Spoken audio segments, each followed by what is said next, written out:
Olá, meus amigos, que Deus abençoe a todos vocês, rica e abundantemente, em o nome de nosso Senhor e Salvador Jesus Cristo. Eu sou o pastor José Maria, da Igreja Identidade de Cristo. Estamos voltando com mais um devocional. Que a graça do Senhor seja sobre a sua vida. E hoje, domingo, eu quero falar com vocês, claro, Romanos capítulo 3. É o nosso capítulo de hoje. Eu sugiro que você ouça a leitura deste capítulo, medite, pense nas coisas que o Espírito Santo há de nos revelar. E tem sido importante a leitura da Bíblia? Depois você deixa nos comentários, ou até mesmo se você quiser mandar um WhatsApp para mim dizendo se tem sido importante a nossa leitura diária. Ficarei muito feliz em receber o seu feedback, tá certo?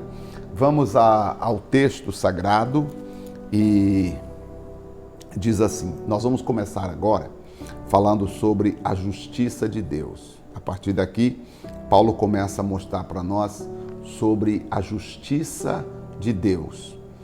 E ele diz assim, verso 1, qual é, pois, a vantagem do judeu? Ou qual a utilidade da circuncisão? Tem alguma utilidade a pessoa dizer que foi circuncidada materialmente falando? Muita, em toda maneira, porque primeiramente a palavra de Deus lhe foram confiadas. Está falando que o judeu, a palavra foi confiada aos judeus. Pois que, se alguns foram incrédulos, a sua incredulidade aniquilará a fidelidade de Deus. Quer dizer, a palavra veio para o judeu foi incrédulo. Isso aniquilou a fidelidade de Deus? De maneira nenhuma. Sempre seja Deus verdadeiro e todo homem mentiroso, como está escrito, para que sejais justificados em tuas palavras e venças quando fores julgado. Quer dizer, é pela palavra de Deus que o homem há de ser justificado. Aqui Paulo está dizendo. E se a nossa injustiça for causa da justiça de Deus, que diremos? Porventura será Deus injusto, trazendo ira sobre nós? Falo como homem. Paulo está dizendo, é minha opinião, dizendo, de maneira nenhuma. De outro modo, como julgará Deus o mundo? Mas se pela minha mentira abundou mais a verdade de Deus para glória sua, por que sou eu ainda julgado também como pecador? E por que não dizemos, como somos blasfemados, e como alguns dizem que dizemos, façamos males para que venham bens? Condenação desses é justa. Pois que somos nós mais excelentes? De maneira nenhuma, pois já dantes demonstramos que tanto judeu como gregos, todos estão debaixo do pecado. Aqui Paulo está fazendo uma distinção, mostrando que o que vale é a graça de Deus que vem pela fé e não o trabalho do ser humano tentando por meios naturais serem justificados dos seus pecados. Como está escrito, disse o verso 10, não há um justo sequer. Ou seja, humanamente falando, ninguém se fez justo. Não há ninguém que entenda. Não há ninguém que busque a Deus. Paulo está dizendo que o homem se desviou completamente. Olha o verso 12. Todos se extraviaram juntamente e se fizeram inúteis. Não há quem faça o bem, não há um sequer que pratique o bem de maneira que venha agradar a Deus.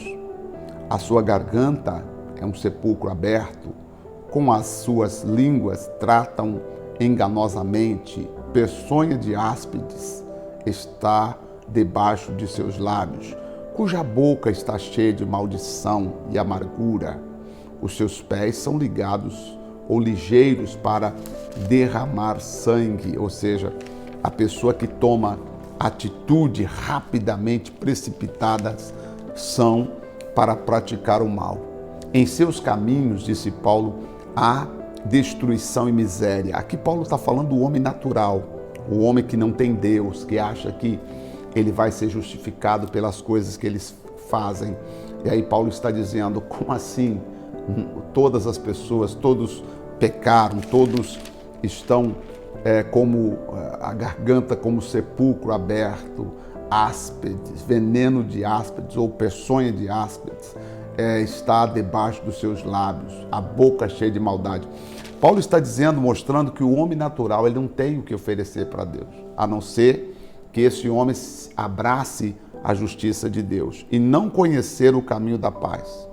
Não há temor de Deus diante dos seus olhos. Ora, nós sabemos que tudo o que a lei diz aos que estão debaixo da lei, o diz, para que toda a boca esteja fechada e todo mundo seja condenável diante de Deus.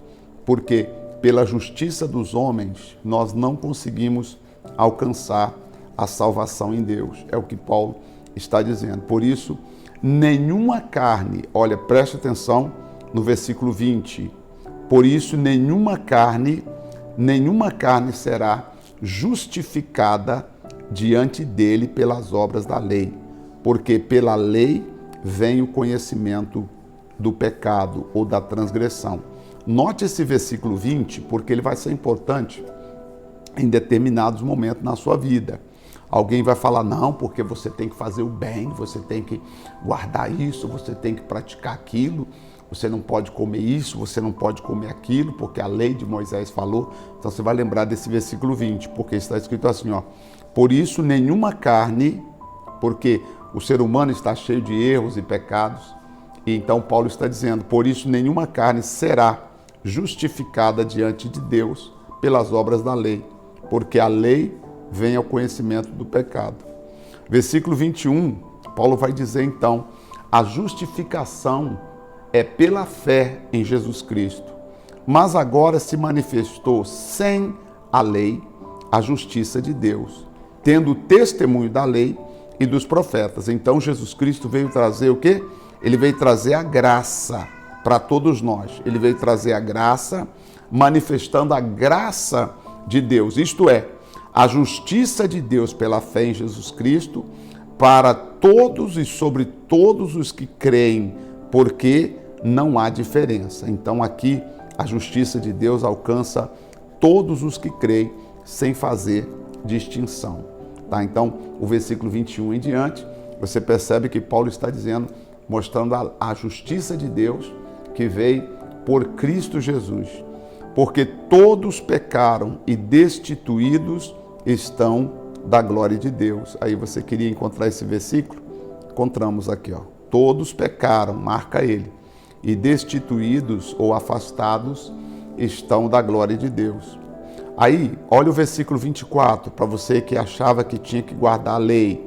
Aquelas igrejas, aqueles pastores que ficam falando que tem que guardar o sábado, que tem que deixar de comer isso, tem que deixar de fazer aquilo, tem que deixar de fazer aquilo outro, não pode fazer isso e aquilo.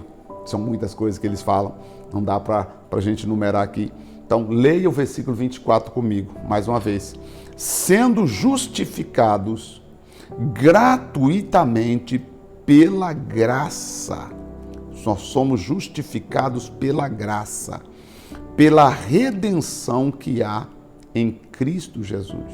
Então, nós somos redimidos pela graça, pela redenção que há em Cristo Jesus, ao qual Deus propôs para propiciação pela fé no seu sangue, para demonstrar a sua justiça pela remissão dos pecados dantes cometidos, pela paciência de Deus. Ou seja, Deus teve muita paciência para com os nossos pecados e fez o quê? Enviou a graça que se opera através de Jesus Cristo. para demonstração da sua justiça neste tempo presente, para que ele seja justo e justificador daquele que tem fé em Jesus Cristo. Então, minha amiga e meu amigo, a nossa justiça é por causa de Cristo Jesus. Olha só, lê o versículo 26 novamente, que diz, para demonstração da sua justiça neste tempo presente, para que ele seja justificado e justificador daquele que tem fé em Jesus Cristo. Onde está logo a vanglória, ó excluída? Ou seja, onde está agora a vanglória? É excluída. Por qual lei? Das obras? Não, mas pela lei da fé. Então, hoje você não tem que bater no peito e dizer, mas eu guardo a lei. Não, ele diz que a vanglória, a glória própria do sujeito falar, mas eu oro muito, eu vou no monte, eu sou santo. Está dizendo que essa vanglória, ela é excluída. E por que ela é excluída? A fé exclui essa vanglória. Concluímos, pois, versículo 28. Vamos lá? 28. Concluímos, pois, que o homem é justificado pela fé, sem as obras da lei. Então, se você quer ter a salvação, você precisa ter fé em Jesus Cristo. Ter a certeza que Jesus Cristo morreu por você. Ter fé em Jesus Cristo é que traz a salvação. É porventura Deus somente dos judeus? Não. E não é também dos gentios? Também dos gentios? Sim, certamente. Visto que Deus é um só, que justifica pela fé a circuncisão e por meio da fé a incircuncisão. Quer dizer, Deus tanto trabalha com aqueles que praticaram a circuncisão, né? Ou também está dizendo que Deus é o Deus também daqueles que não conheceu, no caso gentio, que não praticou a circuncisão. Anulemos, pois, a lei pela fé? De maneira nenhuma. Antes, estabelecemos a lei. E a lei que hoje domina o nosso coração não é mais a lei de Moisés, e sim a lei de Cristo. A lei de Cristo é a lei do Espírito de vida. Hoje Deus trata diretamente com o seu coração. Você não tem que deixar de fazer coisas para agradar a Deus, porque hoje Deus se agrada quando o nosso coração é inteiramente puro e voltado para Ele. Claro que nós não vamos ter um coração puro que nunca pecou. Muito pelo contrário, nós somos pecadores, nós somos falhos, mas pela graça que há em Cristo, nós abraçamos esse amor, abraçamos essa fé, e pela fé em Cristo, nós desejamos cada dia caminhar na presença do nosso Deus. Vamos orar? Senhor, nosso Deus e nosso querido Pai, Pai de nosso Senhor e Salvador Jesus Cristo, muito obrigado, meu Senhor. Obrigado pela oportunidade, obrigado pelo privilégio que eu tenho hoje de orar juntamente com as pessoas que fizeram a leitura do texto bíblico conosco. E a conclusão é: o homem não é justificado pelas obras da lei. O homem é justificado pela fé em Cristo Jesus. Meu Deus, muito obrigado, porque o Senhor é o justificador. É claro que muitas pessoas hoje em dia, elas se posicionam como se elas fossem os mediadores da salvação. Eles começam a ensinar coisas e falar coisas que não estão na Bíblia. Porque tem pastor que só fala, não lê a Bíblia, não explica a Bíblia. E o povo não lê a Bíblia juntos, para ver o que está escrito. Há pessoas que têm o hábito apenas de ouvir, e ela acha que ouvindo o que o pastor fala, ela vai para o céu. Não, meu Pai. Nós iremos para o céu quando nós ouvirmos a Tua voz. E a Tua voz, meu Pai, nos é dada pela palavra que nós ouvimos do Senhor. Por isso, eu te agradeço em nome de Jesus Cristo de Nazaré. Entregamos mais uma vez nas mãos daquele que tudo pode, a nossa vida e o nosso coração. Muito obrigado por mais uma leitura. E vamos prosseguindo, a partir de agora, entendendo a graça. Nós somos salvos pela graça, mediante a fé. É o Senhor que opera em nós a salvação, e não as nossas obras que opera a salvação no Senhor. Muito obrigado, Senhor. No nome do Pai, do Filho e do Espírito Santo. Amém. Graças a Deus. Amém. Graças a Deus. Que Deus abençoe a todos vocês. Amanhã eu voltarei em nome de Jesus. Só quero fazer menção desta última palavra que eu falei na oração. É a graça de Deus que opera a salvação em nós, e não as nossas obras que opera a salvação em Deus, tá? Você não tem que fazer coisas para Deus te salvar, porque a salvação é mediante a graça de Deus. Você recebe a graça de Deus, você tem fé em Jesus Cristo, nosso Senhor, e com isso você alcança a salvação em Cristo, tá bom? Que Deus abençoe a todos. Eu voltarei amanhã com mais um devocional. Que o Espírito Santo continue com todos nós. Um forte abraço e até lá.